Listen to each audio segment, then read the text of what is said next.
زدني علما. اعوذ باللہ السمیع العلیم من الشیطان اللعین الرجیم.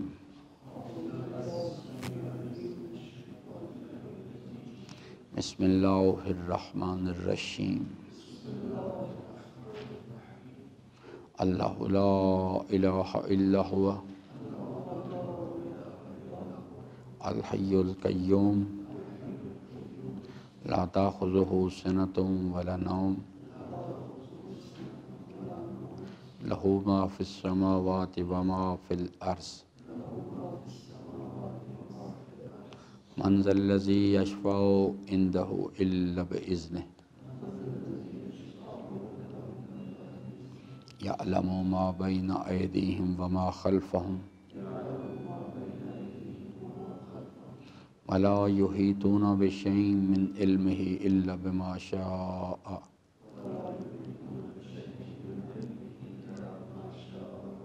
وسع کرسیہ السماوات والارض ولا یؤودہ حفظہما وهو العلی العظیم.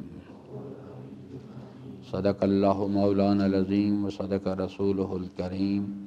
وصلی اللہ علی سیدنا ونبینا محمد وآلہ الطاہرین. ربی اشرح لی صدری ویسر لی امری واحلل عقدۃ من لسانی یفقہوا قولی. حضرات محترم، سورہ مبارکہ بقرہ کی آیہ مبارکہ نمبر 255 جو آیت الکرسی کے نام سے موسوم ہے، اس میں مطالب میں ہم بات کر رہے تھے. ایک درود پڑھ لیجیے محمد و آلہ محمد.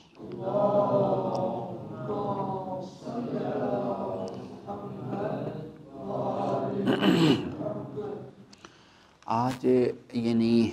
بات کو آگے بڑھانے سے پہلے جہاں کل ہم نے چھوڑی تھی، ایک چیز میں کی طرف آپ کو پھر توجہ دلانا چاہتا ہوں، جو اجمالی طور پہ گزشتہ کل میں بھی بات کی، پرسوں بھی گزشتہ پرسوں میں بات کی، کہ انسان جو ہے جب اپنا صحیح راستے سے داخل نہیں ہوتا تو اس کے نتیجے میں مختلف قسم کے حجاب ہیں، جس میں دو طرح کے یعنی حجابوں کا ذکر کیا گیا. ایک حجاب ہے ظلمانی اور ایک ہوتا ہے حجاب ہے نورانی. حجاب ظلمانی یعنی ہر وہ چیز جو فکر انسان کو اپنے اندر اس کی چمک دمک جو ہے وہ جذب کر لے اپنے اندر، اور اس کی فکر کو اس کے اور اللہ کے درمیان ایک رکاوٹ بن جائے. یعنی اگر آپ میری بات سمجھ رہے ہیں تو میں نے گزشتہ کل میں بھی یہ بات عرض کی ہے. ایک ہوتا ہے حجاب نا یعنی پردہ، رکاوٹ جو ہے. ظلمانی کہ جو یعنی صریحاً یعنی گناہ ہیں صریحاً یعنی ایک، اور کچھ ہیں حجاب ہے نورانی. ظاہری طور پر وہ ایک نورانی چیز ہیں، بہت اچھی چیزیں، لیکن فکر انسان کو انہوں نے اپنے اندر جذب کر لیا. اب مثال کے طور پہ دنیا کے جو اس وقت کے مظاہر ہیں ان میں سے ایک مال ہے اور ایک سیکس ہے. ایک انسان جو ہے فکر اس کی جو ہے وہ اس کے اندر گم ہو جاتی ہے، یعنی وہ جو سیکس کی اور یا مال کی جو چمک دمک ہے وہ انسان کو پکڑتی ہے آ کے، اور انسان جو ہے اس کے اندر وہ یعنی وہ فکر اس وابستہ ہو جاتی ہے. وہ آثار کو دیکھ کے اس یہ مؤثر کی طرف نہیں جاتی، بلکہ خود آثار کے اندر مال کمانا، مال خرچ کرنا، اس کے دنیا میں ظاہری جو مظاہر ہیں ان کی وجہ سے متاثر ہونا، یا جو سیکس ہے وہ جو انسان کے جذبات کی تسکین کرتی ہے، اس کو جو شہوت ہے، قوت شہویہ کے جو تقاضے ان کی تسکین، اس کے اندر یہ حجاب ہیں. یعنی یہ فکر انسان کو اللہ کی طرف نہیں جانے دیتے. یہ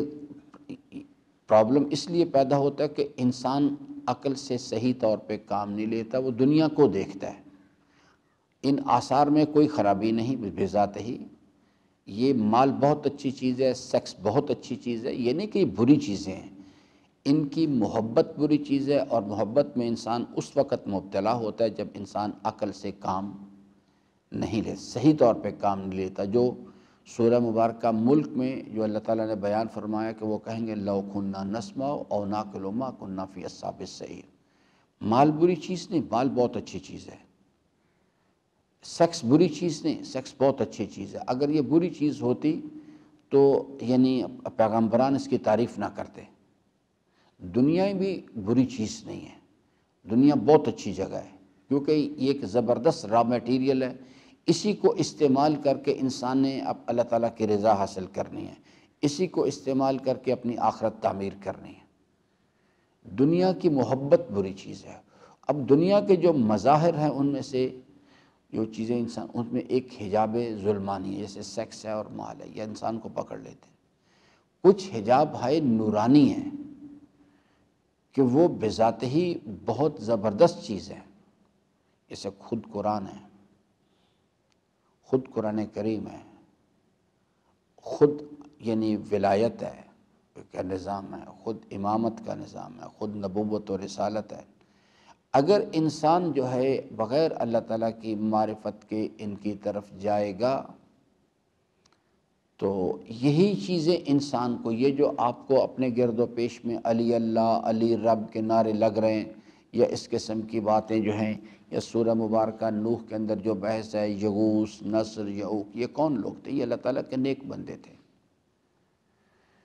یہ یعنی نور الہی کے مظاہر تھے، لیکن ہوا کیا کہ وہ آثار کو دیکھ کے ہم اس کے اندر جو کمالات ہیں پائے جاتے ان کے اندر گم ہو گئے۔ ہم آثار کو دیکھ کے مؤثر کی طرف نہیں گئے۔ جو اللہ تبارک و تعالی جو سورہ مبارکہ واقعہ میں مثالیں دیتا ہے کہ یہ جو چیز آپ، یہ تولید و تناسل کا نر اور مادہ کا ملاپ ہے، آپ کا کیا خیال ہے کہ یہ آپ نظام چلا رہے ہیں؟ یہ آپ نے یہ جو تولید و تناسل کا سلسلہ شروع کیا؟ اللہ تعالیٰ فرماتا ہے کہ آپ اس پہ غور کریں، یہ ہم نے اس کو بنایا ہے۔ پھر اللہ تعالیٰ فرماتا ہے کہ آپ اس کے اوپر غور کریں اس چیز کے لیے کہ آپ کہتے ہیں کہ جی یہ جو زراعت ہو رہی ہے زمین میں، کیا یہ آپ اس میں سے زمین سے یہ جو اس کی پروڈکٹ آپ نکالتے ہیں؟ اللہ تعالیٰ فرماتا ہے کہ اب غور کریں اس بات پہ۔ یعنی آثار کو دیکھیں، بارش کا ذکر کیا، آگ کا ذکر کیا، اور کہا کہ آپ کو چاہیے کہ آثار کو دیکھیں اور مؤثر کی طرف جائیں، اس حاکم الحاکمین کے، اس عالمین کا جو رب ہے اس کے عظمت و جلال کے ان آثار کا مشاہدہ کریں۔ اس کو یہ اصل میں ایک آئینہ ہے جس کے اندر دیکھ کے انسان جو ہے اس مصور کے، یہ اصل میں مصور نے تصویر کشی کی ہے یہ کائنات کی جو کتاب ہے، تو کتاب کے اندر نہ گم ہو جائیں، ان تصاویر میں نہ گم ہو جائیں اس کے اندر، بلکہ اس کو دیکھ کے اس کے مؤثر کی طرف آپ کو جانا چاہیے اس چیز کے لیے۔ یہ بنیادی طور پہ جو چیز ہے جو میں نے آج آپ کی خدمت میں عرض کرنا چاہا، حضرت سید الشہداء امام حسین علیہ السلام کا ایک ارشاد ہے۔ فرماتے ہیں پروردگارا، جس شخص نے بھی تیری بارگاہ میں دست دعا بلند کیے اور اس نے تیری بارگاہ میں سوال کرتے وقت تجھ سے تیرے سوا کسی شے کو طلب کیا، اس کو مانگنے کا سلیقہ ہی نہیں آتا، اسے پتہ ہی نہیں کیا مانگنا چاہیے اللہ سے۔ کیونکہ یہ جو ہم بحث پڑھ رہے ہیں لا الہ الا اللہ کی، اللہ لا الہ الا ہوا، اس کا میں نے عرض کیا تھا کہ یعنی اس کے سینکڑوں ورژنز بنتے ہیں انسانی زندگی کے اندر، لیکن چند چیزیں میں بار بار ذکر کرتا ہوں کہ اس کا ایک مطلب ہے لا خالق الا اللہ، لا مالک الا اللہ، لا حاکم الا اللہ، لا ناصر الا اللہ، لا رازق الا اللہ، اور اس کا جو ما حصل ہے وہ ہے لا مطلوبہ الا اللہ، لا محبوبہ الا اللہ، کہ یہ جو چیز اس رزلٹ پر جب اللہ کے سوا کوئی مطلوب نہیں، یہ ہے وہ جملہ جو حضرت نے فرمایا کہ پروردگارا جس نے تیری بارگاہ میں دست دعا بلند کیے اور تجھ سے تیرے سوا کوئی چیز طلب کی، اس کو مانگنے کا سلیقہ نہیں آتا۔ حضرت امام صادق علیہ السلام یہ بات سمجھا رہے تھے، حضرت امام صادق علیہ السلام یہ بات سمجھا رہے تھے کہ انسان کو، تو ایک حضرت کے محضر میں جو لوگ بیٹھے تو ان میں سے ایک نے سوال کیا کہ حضرت ہم تو یعنی اس کا مطلب ہے کہ ہم نے تو کبھی اللہ تبارک و تعالیٰ سے اللہ تبارک و تعالیٰ کا سوال نہیں کیا۔ امام نے فرمایا کہ یہ جو آپ سوال کرتے ہیں کہ آپ پروردگارہ اولاد دے یا پروردگارہ مال دے یا پروردگارہ اقتدار دے یا جو بھی چیز، اس کیوں مانگتے ہیں؟ تو اس نے کہا کہ اس لیے ہم اس چیز کا سوال کرتے اللہ سے تاکہ جو اللہ نے ذمہ داری دی ہے اس کی مدد سے اس کو پورا کیا جا سکے، جو ذمہ داری ڈالی گئی ہے۔ تو فرمایا کہ یہ چیز جو ہے، یہ سوال کرنا کہ ایک انسان اس لیے کہ پروردگارہ اولاد دے تاکہ یہ جو تولید و تناسل کا سلسلہ ہے اس کو جاری رکھا جا سکے، کہ اپنی بارگاہ سے یہ نعمت عطا فرما تاکہ میں اس نعمت کا شکر کر سکوں، تاکہ اس کے ذریعے سے تیری رضا حاصل کروں۔ تو فرمایا اصل مطلوب تو پھر اللہ ہے۔ اگر ایک آدمی جو ہے اس چیز کو مال مانگتا ہے ایک وسیلے کے طور پہ کہ پروردگارہ اس کے ذریعے سے جو ذمہ داری تو نے مجھ پر ڈالی اس کو پورا کر سکوں اور اس کو وسیلہ بناؤں اس نعمت کو، تاکہ تیری اس کو رضا کے حاصل کرنے کا موجب بنے میرے لیے، فرمایا کہ یہ اصل مطلوب مال نہیں ہے، پھر اصل مطلوب اللہ ہے۔ اب اس کے اندر ایک جوہری فرق ہے، وہ جوہری فرق یہ ہے کہ اب ہمیں کیسے پتہ لگے کہ جناب میں یہ مال جو ہے اس لیے سوال کر رہا ہوں کہ اس کے ذریعے سے نفس کی خواہشات کی تسکین کروں، یا میں یہ مال اور اولاد اور اقتدار جو ہے حضرت سلیمان علیہ السلام علیہ نبی انہوں نے بادشاہت تو مانگی ہے، تو کہاں سے پتہ لگے اس چیز کے لیے کہ میں یہ اپنے نفس کی خواہشات کی تسکین کے لیے کیونکہ انسان جو ہے وہ ایک معاشرتی حیوان ہے اور دنیا دارالاسباب ہے، انسان اس میں رہ کے یہ نہیں کہہ سکتا کہ مجھے کسی چیز کی ضرورت نہیں، بہرحال اس نے جانا ہے، کیونکہ یہ شخص جو جن سے مخالف کی طرف رغبت ہے یہ کسی اور نے نہیں، اللہ نے ہمارے اندر رکھی ہے۔ دنیا کا نظام چلانے کے لیے یعنی یہ جو مال کو وسیلہ اللہ نے بنایا ہے۔ اب کہاں سے پتہ لگے اس چیز کے بارے میں کہ جناب میں جو اگر آپ نے بحث غور سے سنی ہو تو پھر آپ کو سمجھ ہونی چاہیے ساری بات کی، کہ مجھے پتہ لگے اس چیز کے بارے میں کہ یہ جو میری مال طلبی ہے یہ اصل میں الہی جستجو ہے، میں اللہ تک پہنچنا چاہتا ہوں۔ یہ جو اولاد کے ساتھ وابستگی ہے یہ اس لیے ہے کہ میں اللہ تک پہنچنا چاہتا ہوں۔ اب میری بات سمجھ گئے سوال کو؟ جی بسم اللہ، کیا دلیل ہے جی، کیا فرق ہے جس سے میں اس کو ہر مسئلے میں تو آغا علی خامنائی کے پاس ہم نہیں جا سکتے، نہ آغا علی خامنائی اویلیبل ہے ہر جگہ، خود ائمہ علیہ السلام کی زندگی میں بھی اسی طرح سے تھا، لوگ جو تھے وہ جو ہے وہ یعنی ان کے طرف جاتے تھے، یا جیسے حضرت نے فرمایا ہے کہ اپنے سوال کرنے والے سے علیک بالاسدی، آپ ابو بصیر اسدی کے پاس جائیں، ان سے پوچھ لیا کریں جا کے اس مسئلے کیا کریں اس چیز کا، کس طرح سے کوئی ایسی شناخت ہونی چاہیے، تو زندگی روزمرہ کا مسئلہ ہے، ہر کام کے اندر یہ مسئلہ پیش آ رہا ہے۔ اسی طرح سے سیکس بہت اچھی چیز ہے، سیکس بہت اچھی چیز ہے، آپ اس حدیث کو پڑھ لیں تو آپ کو ساری بات سمجھ آ جائے گی کہ کتنی اچھی۔ فرمایا کہ تناکحوا وتناسلوا، اپوزٹ سیکس کی طرف جاؤ، اس کے ساتھ رابطہ پیدا کرو اور یعنی نکاح کرو، وتناسلوا اور نسل بڑھاؤ، فإنی اباہی بکم الامم یوم القیامہ ولو بالسکت، تاکہ میں حشر کے میدان میں اپنی امت کی کثرت پر فخر کر سکوں۔ یہ تو بہت اچھی چیز ہے، صرف جو اگر یہی وسیلہ ہے اسی کے ذریعے سے ہم نے اللہ تک پہنچنا ہے، بشرطے کہ اس کو میں نے عرض کیا تھا نا کہ یہ خواہش رکھنا کہ میں اس لڑکی سے یا اس خاتون سے شادی کرنا چاہتا ہوں، یہ تو بری چیز ہے ہی نہیں ہے، یہ عرض تو اللہ تعالیٰ نے انسان کے اندر رکھی ہوئی ہے، جو آدمی جو مرد یہ کہتا ہے مجھے اپوزٹ سیکس کی طرف کوئی رغبت نہیں، مسئلہ دو حالتوں سے خالی نہیں، یا وہ نامرد ہے اور یا وہ جھوٹ بولتا ہے، یہ تو ہو ہی نہیں سکتا کبھی۔ ہاں اس چیز کو حاصل کرنے کے لیے ان راہوں سے انحراف کرنا جو اللہ تعالیٰ نے بتایا، یہ جو چیز ہے جب انسان اس کو ہدف، یہ اس کو کہتے ہیں حجاب ظلمانی۔ حجاب ہے نورانی،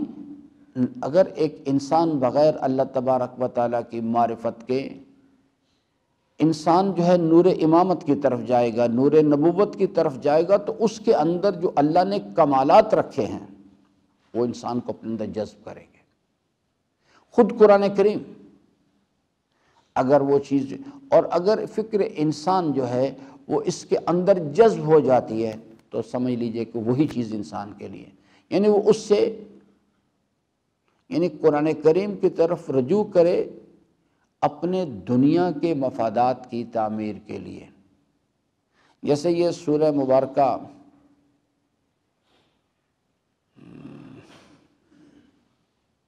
مجھے ایگزیکٹلی ذہن میں نہیں رہا اس کا نام، سورہ فیل ہے یہ، اس کو، یہ جو کالی مرچ ہے اس کے دانوں پر ایک قرآن کریم کا حصہ ہے، اگر اس کو پڑھ کے اس کے اوپر ایک مخصوص عمل ہے کر کے اس پہ کسی بھی جگہ، کسی بھی آباد جگہ پہ ڈال دیں، کسی آباد گھر میں ویران کر دے گا اسے۔ اب یہ جو چیز ہے، میں اگر قرآن کریم کی طرف رجوع کروں اس چیز کے لیے، لیکن مطلوب جو ہے اپنے، یعنی اس کے لیے جو طریقہ کار اختیار کروں ہدایت کے لیے نہیں، قرآن کریم کی طرف رجوع کروں اپنے نفس کی خواہشات کی تسکین کے لیے اپنے بنائے ہوئے طریق کے مطابق،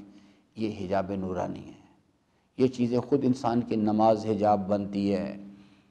قرآن کریم حجاب بنتا ہے، اللہ تعالیٰ کے اولیاء حجاب بنتے ہیں انسان کے لیے، کیونکہ یہ جو چیز ہے اس کو بنیادی طور پہ یہ جتنی بھی عبادات ہیں یہ ایک وسیلہ ہیں انسان کے اندر ایسا کردار ڈیولپ کرنے کے لیے جس کے ذریعے سے انسان جو ہے وہ اس کردار کی مدد سے وہ ایسا بیہیویئر اختیار کرے جسے قرآن اعمال صالحہ کہتا ہے، جس کے ذریعے سے انسان اللہ تک پہنچ سکے، کہ وہ ہر عمل جو ہے وہ اس میں للہیت۔ تو جیسے میں ایک مثال عرض کروں آپ پہ تاکہ آپ قریب جا سکیں اس کے، نماز کی فنکشنلٹی کیا ہے؟ اب وہ بات سمجھ کے میں نے عرض کیا کہ اس چیز کے لیے کہ اگر جو مطلوب جو ہے میں کسی بھی شے کو حاصل کرنے کے لیے اس کی طرف رابطہ پیدا کروں کہ اس میں اگر اللہ مطلوب ہے تو میں اس کے ساتھ رابطہ پیدا کرنے کے لیے ان تمام قوانین کا خیال کروں گا جو اللہ تبارک و تعالیٰ نے بتائے ہیں، ان کو استعمال کرنے میں ان تمام قوانین کا خیال کروں گا۔ دیکھیں یہ بھی ایک طریقہ کار ہے، ایک پانی پینے کا یہ طریقہ کار ہے۔ بسم اللہ الرحمن الرحیم، بسم اللہ، یعنی ان آداب و شرائط کا ایک یہ بھی طریقہ کار ہے، یہ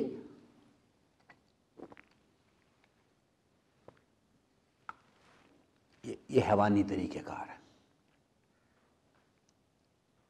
کسی بھی شے کی طرف یہ کیوں پی رہا ہوں؟ میں انسان ہوں، میرے اندر اللہ نے مختلف قسم کے مسائل، میری چیز میں مجھے پیاس لگتی ہے، اس باڈی کی بیٹری کو مینٹین کرنے کے لیے پانی کی بھی ضرورت ہے، غذا کی بھی ضرورت ہے، ہوا کی بھی ضرورت ہے، لیکن اس کا انٹیک لینے کا طریقہ کار ہے۔ اب میں اس شے کی طرف رابطہ کہ اللہ تبارک و تعالیٰ کے بتائے ہوئے طریق پہ، تو پھر مطلوب جو ہے وہ شے نہیں ہوتی، اللہ ہوتا ہے، اس کو استعمال کروں اللہ کے بتائے ہوئے طریق پہ، مطلوب وہ شے نہیں ہوتی، اللہ ہوتا ہے۔ اور جب انسان کسی بھی شے کو حاصل کرنے کے لیے اس کے ساتھ رابطہ کرتا ہے اپنے بتائے ہوئے طریق پہ، اس میں ان قوانین کا لحاظ نہیں کرتا اولاد کے ساتھ رابطہ، بیوی کے ساتھ رابطہ، یہ سب وسیلے ہیں جس کے ذریعے سے انسان اللہ تک پہنچ سکتا ہے، لیکن اس رابطے کے لیے وہ ان قواعد و ضوابط کا لحاظ نہیں کرتا۔ ایک مرد و عورت کا رابطہ ایک حیوانی رابطہ بھی ہو سکتا ہے، مسلمان ہونے کے باوجود، شیعہ ہونے کے باوجود، اگر وہ ان تمام قواعد و ضوابط کا، ان قوانین کا خیال نہیں کرتا، اور اگر ان کا خیال کرتا ہے تو مطلوب چیز جو ہے وہ اللہ ہے۔ تو یہ تمام چیزیں جو ہیں ان کو اللہ تبارک و تعالیٰ نے ایک سسٹمیٹیکلی بیان کی ہے اس چیز کے لیے، جو میں حضرت کا جو قول ہے اس کو، کہ کوئی بھی عمل جو ہے وہ اس کا الٹیمیٹ ہدف اللہ ہونا چاہیے۔ جو پروردگارہ جس نے تیری بارگاہ میں دست دعا بلند کیے اور اس نے تجھ سے تیرے سوا کسی شے کا سوال کیا، اس کو سوال کرنا، اسے پتہ نہیں کہ تجھ سے کیا مانگا جانا چاہیے۔ تو یہ جو چیز ہے، جیسے یہ نماز ہے، نماز کی فنکشنالٹی کیا ہے؟ جی وہ جو ذکر کے نتیجے میں کیا جی تنہا، اس کا مطلب ہے کہ نماز ایک وسیلہ ہے ایک انسانی زندگی میں کردار پیدا کرنا، تنہا عن الفحشاء، یہ ایک وہ فحشاء و منکرات سے اجتناب کیوں اللہ تعالیٰ کروانا چاہتا ہے؟ کیوں اللہ تعالیٰ چاہتا ہے کہ ہم فحشاء و منکرات سے اجتناب کریں؟ وہ جو ڈیسٹینیشن ہے اس تک پہنچنے کے لیے عمل کی منزل میں اگر فحشاء و منکرات سے اجتناب نہیں کریں گے تو اس منزل تک نہیں پہنچ سکتے، ورنہ بذات ہی اگر کوئی انسان فحشاء و منکرات میں اپنے آپ کو انوالو کرے تو اللہ تعالیٰ کو تو کوئی نقصان نہیں پہنچتا بالکل اس سے۔ تو اس کا مطلب ہے کہ نماز جو ہے، جیسے میں نے عرض کہتا نا کہ لا الہ الا اللہ کیا چیز ہے؟ ایک سٹیٹمنٹ ہے، ایک نظریہ ہے دوسرے مرحلے میں، تیسرے مرحلے میں ایک پریکٹیکل بیہیویئر ہے۔ اب جو چیز ہے یہ اس پریکٹیکل بیہیویئر جو ہے اس میں سے جب لا حاکم الا اللہ ایک حکم آتا ہے بھئی نماز پڑھو، تو اللہ تعالیٰ فرماتا ہے کہ یہ نماز جو ہم نے آپ کو اس لیے دی کہ یہ نماز جو ہے آپ کو فحشاء و منکرات سے روکے گی، ایک کریکٹر ڈیولپ کرنا ہے انسان کے اندر، اور وہ کریکٹر جو ہے وہ اس لیے ڈیولپ کروایا جا رہا ہے کہ وہ جو الٹیمیٹ گول اور ڈیسٹینیشن بیان کیا گیا ہے کہ وما خلقت الجن والانس الا، اللہ کا بندہ بننا ہے، اور اللہ کا بندہ کون ہوتا ہے؟ کان اخذہ للہ و ترکہ للہ، حبہ للہ و بغضہ للہ، تاکہ انسان اینڈ آف دا ڈے جس وقت دنیا سے جائے تو اللہ تعالیٰ کی رضا حاصل کرنے میں کامیاب ہو چکا ہو۔ یہ اصل کھیل ہے جو اس کے اندر بھی، اس کے اندر ختم کریں بحث کو، لا الہ الا اللہ کا دوبارہ دہرا لیں، کیونکہ یہ ساری بحث یہی چل رہی نا، اللہ لا الہ الا ہوا۔ نماز میں کیا کہتے ہیں تشہد میں بیٹھ کے؟ اشہد ان لا الہ الا اللہ وحدہ لا شریک لہ، تو یعنی ہم کہتے ہیں اشہد، میں گواہی دیتا ہوں لا مطلوبہ الا اللہ، لا حاکمہ الا اللہ، لا خالقہ الا اللہ، لا مالکہ الا اللہ، لا حاکمہ الا اللہ، لا مطلوب، تیرے سوا کوئی میرا مطلوب نہیں، بس میں صرف اور صرف تجھے راضی کرنا چاہتا ہوں، تیری رضا حاصل کرنا، ولا محبوبہ الا اللہ، تیرے سوا میرا کوئی، میری محبت کسی کے ساتھ نہیں ہے، صرف تیرے ساتھ ہے۔ یہ چیز جو ہے اس کو بنیادی طور پہ یہ ساری بحث جو کی جا رہی ہے نا، یہ وہ اسی لیے ہے تاکہ انسان سمجھ سکے اس چیز کو کہ اس کائنات میں کہ یا ہوا یا من لا ہوا الا ہو، اس کائنات میں کسی شے کے پاس، حضرت فرماتے مناجات کا ان کو جملہ ہے کہ میں نے اس کائنات میں غور و فکر کیا، یا ہوا یا من لا ہوا الا ہوا، اس کائنات میں مجھے سوائے تیرے حسن و جمال کے، تیرے نور کی جلوہ گری کے کوئی چیز دکھائی نہیں، ہر چیز پہ تیرے علم و قدرت کی جلوہ گری ہے، تاکہ انسان جو ہے یہ ساری باتیں اس لیے اسے سمجھائی جائے کہ انسان عملی زندگی کے اندر اللہ کو مطلوب قرار دے، اور اس کا شناخت یہ ہے کہ کسی بھی شے کی طرف رجوع کرے اللہ کے بتائے ہوئے طریق کے مطابق، اگر اس سے اجتناب کرے اللہ کے بتائے ہوئے طریق کے مطابق۔ تو یہ چیز جو ہے یہ ایک ٹیسٹ ہے سب میرے لیے بھی اور آپ کے لیے بھی۔ میں اپنے آپ کو جاننا چاہتا ہوں، تو چلو آپ کو میرے بارے میں نہیں پتہ، لیکن مجھے تو پتہ ہے نا اپنے بارے میں، آپ کو اپنے بارے میں پتہ ہے، خود اس کا حساب کر لیں۔ یعنی اس چیز یہی حساب کرنا ہوتا ہے، جو محاسبہ کرنے کے لیے کہا گیا ہے وہ محاسبہ یہی ہے کہ انسان اس کے سب سے پہلے جو ہے اس کی نیت، اپنے عمل کی نیت کو دیکھے۔ اس چیز کے لیے ہم سب کو دھوکہ دے سکتے ہیں مگر اللہ کو دھوکہ نہیں دے سکتے۔